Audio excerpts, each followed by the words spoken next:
లేదు. హీరో అయితే చాలా బాగా యాక్ట్ చేశారు. కొంచెం స్టోరీ అంటే బాగుంది అనిపించింది. మ్యూజిక్ కానీ హీరోయిన్స్ కానీ క్యాస్టింగ్ అంతా బాగుంది. ఇంటర్ వరకు బాగా అనిపించింది కానీ క్లైమాక్స్ కొంచెం డిసప్పాయింట్. మూవీలో హైలైట్స్ అని చెప్పి అది ఇంటర్వ్యూ చాలా బాగుంది. కూడా బాగా తీసుకున్నారు. ఆ 2 పాటలు చాలా బాగా స్టోరీ రొటీన్ అనిపిస్తుంది. అంతే అనిపించింది. సాంగ్స్ ఎలా ఉన్నాయి బ్రో? సాంగ్స్ 3 ఉన్నాయి బ్రో. మధ్యలో ఒక సాంగ్ వచ్చింది. డేట్ సాంగ్ విరూపాక్షకి కంపేర్ చేసి కొంచెం ఆ విరూపాక్ష కంపేర్ చేసి విరూపాక్ష కొంచెం బాగుంది. ఆ సౌండ్ మిక్సింగ్ కానీ ఇది ఒక బేసిక్ స్టోరీ కొంచెం డిఫరెంట్ గా చూస్ చేశారు. ఎగ్జిబిషన్ పరంగా అయితే వాళ్ళు ఇంకా చాలా ఉంటాయి కదా. ఎగ్జిబిషన్ పరంగా ఎంచుకున్నాం ఎంచుకున్నామంటే ఎగ్జిబిషన్ పరంగా చాలా బాగా ఎంచుకున్నారు. బట్ ఇంకా క్లైమాక్స్ కొంచెం ఓకే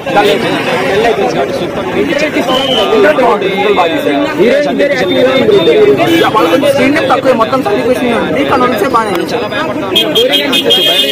ఫస్ట్ స్టార్టింగ్ పాట వచ్చింది. అక్కడ కొంచెం ఓకే జరిగింది. ఇంటర్వ్యూ చాలా బాగా హై తర్వాత ఇంకంతే అయిపోయి త్వరగా ఎండ్ అయిపోయినట్టు. సెకండ్ హాఫ్ చాలా తక్కువ. ఆ కామెడీ 1 లీటర్ చాలా బాగుంది. చాలా బాగా కామెడీ కూడా. ఇక వైవార్ష అయితే సూపర్. వైవార్ష లేకపోతే వెన్నెల కిషోర్ది మన సాయి కుమార్ వాళ్ళ బ్రదర్ ఒక ఉన్నాడుగా, ఆయనకు ఫాదర్ అంటే ఆయన ముందే చనిపోతాడు. ఆయన ఎంగు కనపడతాడు. ఏంది ఫాదర్ అంటున్నాడు, ఎంగు క్యారెక్టర్ కనపడుతుంది అంటే ముందుగా చనిపోవడం వల్ల ఎంగు వయసులో చనిపోవడం వల్ల ఆయన ఎంగు కనపడుతున్నాడు. అలాగే రవికుమార్ సాయి కుమార్ వాళ్ళకు బ్రదర్ రవిశంకర్ ఆయన క్యారెక్టర్ కూడా చాలా బాగా అనిపించేసింది. ఒక వాళ్ళ తమ్ముడి క్యారెక్టర్ కొంచెం ఇచ్చారు. అది ఇంకా బాగుంటే బాగుండి అనిపించింది. ఆయన కూతురికి తెచ్చిన నగలన్నీ ఎత్తుకొని పోయే సందర్భం ఒకటి చూపిస్తారు.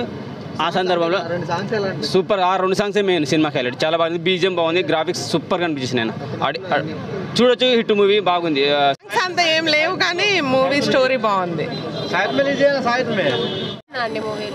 అది చూస్తేనే బాగుంటుందండి. చెప్పేస్తే సస్పెన్స్